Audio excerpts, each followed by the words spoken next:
go more.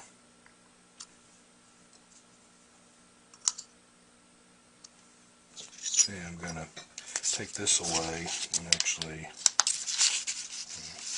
dig in a little.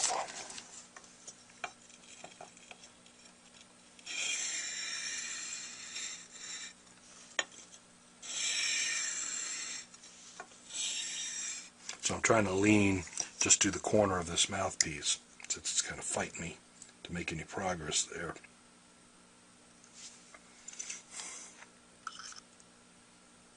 That's a lot better.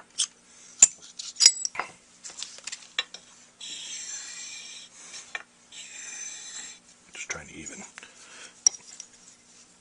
it up a little bit more.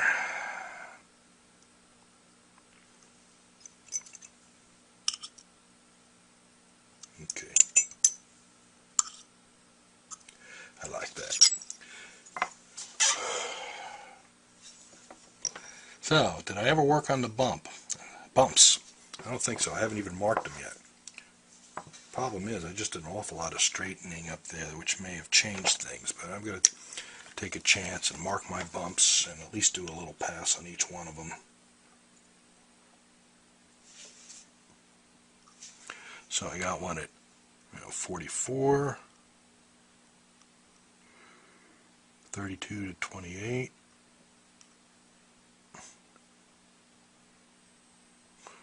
and 12. And the tip rail, I may have to start doing a little more on the tip rail. So, okay.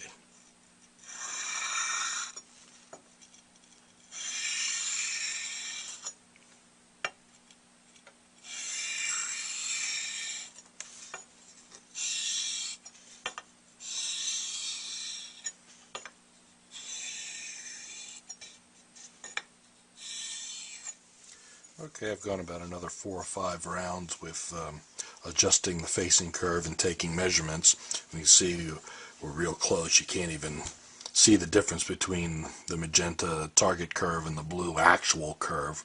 You can see these brown dots up here. That's where the original facing was. And so we've closed the tip opening and generated a new curve. There's still 3 little spots here that are slightly high. Would be in this area and this area. Probably not enough to worry about, but I'll take a real fine swipe on those. A little bit near the tip, maybe a little bump right there.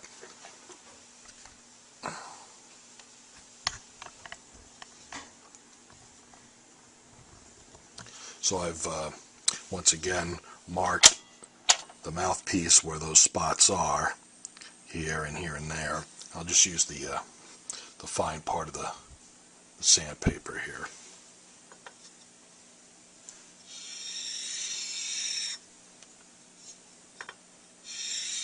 I look for shiny spots where I'm taking off the material and make sure I'm getting in the right area.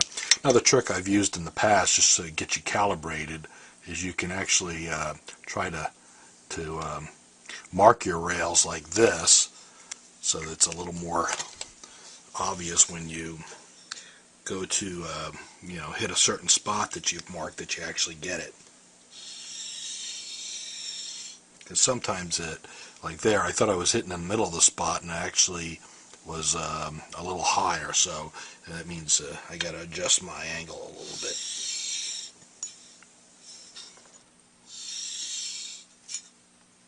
You can try to sand the spots. I've occasionally resort to getting this. This is key stock. They call this. It's used to key shafts to collars.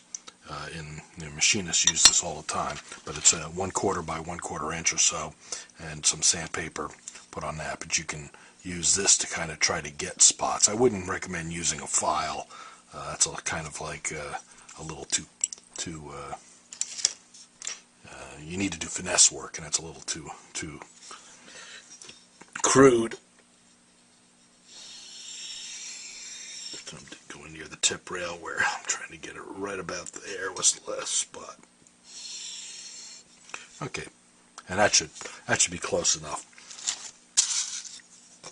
It was probably close enough before I did all that. And sometimes I do that as last minor adjustments without even remeasuring. Okay, the other thing I did was throughout all that is I kept adjusting the tip rail and the sides so that they were fairly even. So they're pretty close, though.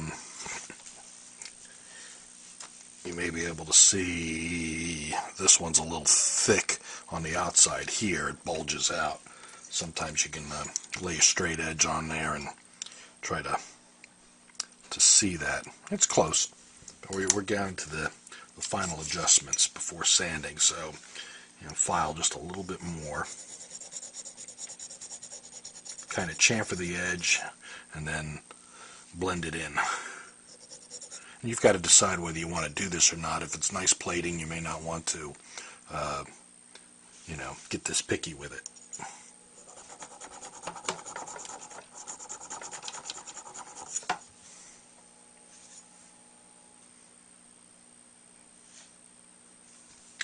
Let me check the overall size. Rails are pretty close to that of a typical reed. Okay, so after you finish filing, it's time to start finishing it. We break out the grades of sandpaper, starting with about a 320.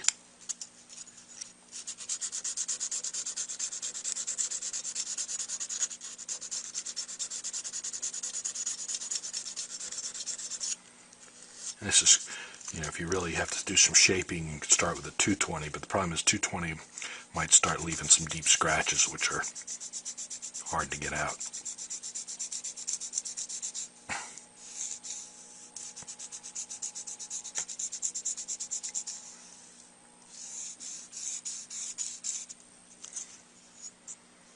It's a 300, go to about 400 grit.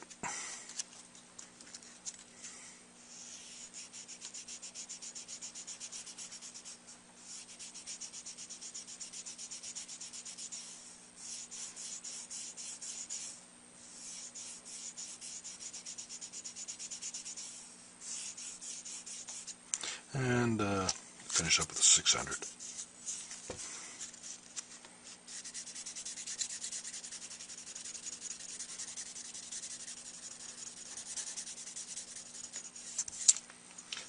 I'll do that same thing on the other side. And on the inside you can do the same thing here, or you can use your sanding sticks if you have them. That might be a little coarse first grit, but I can do a little bit with that. Medium.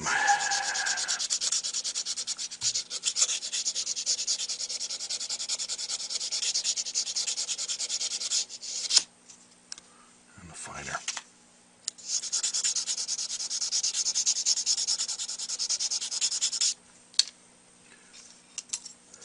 Some curved, thinner pad on here. It's easier to kind of get into the curved areas.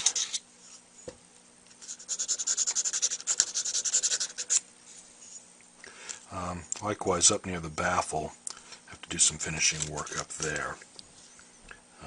Again, probably this medium curved.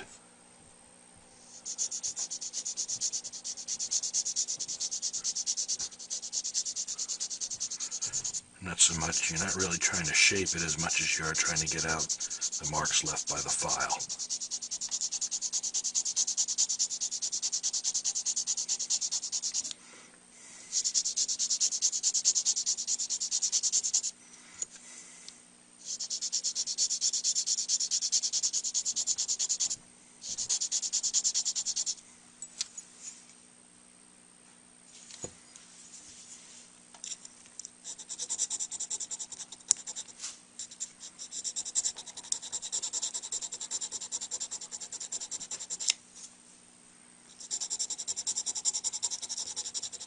doing a little bit of shaping near the tip rail. Okay, and the finer.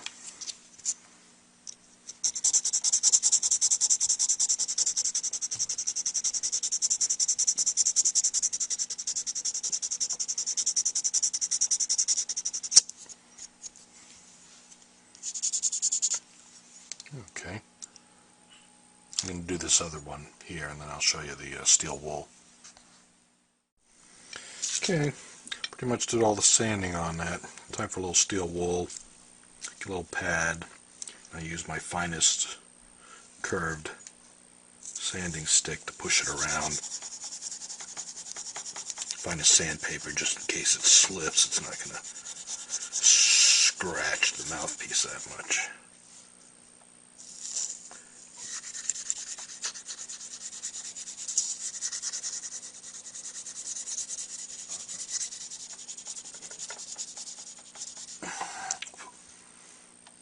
Okay, that's inside. To the outside a little bit.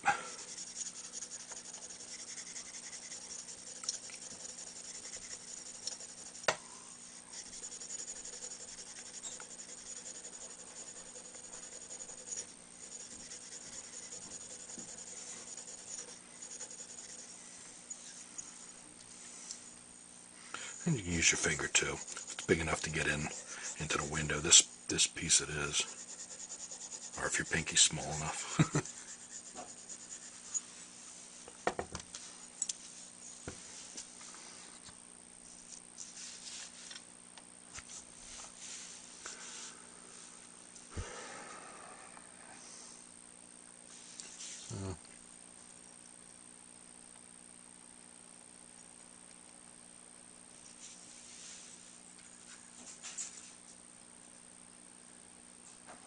It's up to you how much you want to get into it to get out every little scratch or not.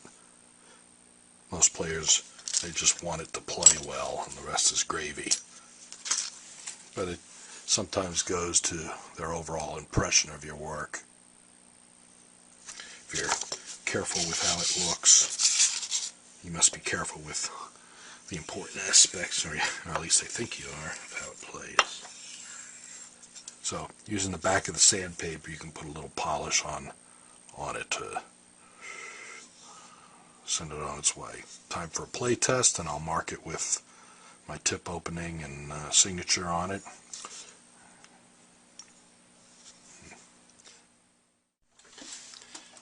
Okay, now for the play test. I have a Fibercell 3 on here and a Rovner light ligature. Doesn't scratch the mouthpiece anymore, so I like to use those.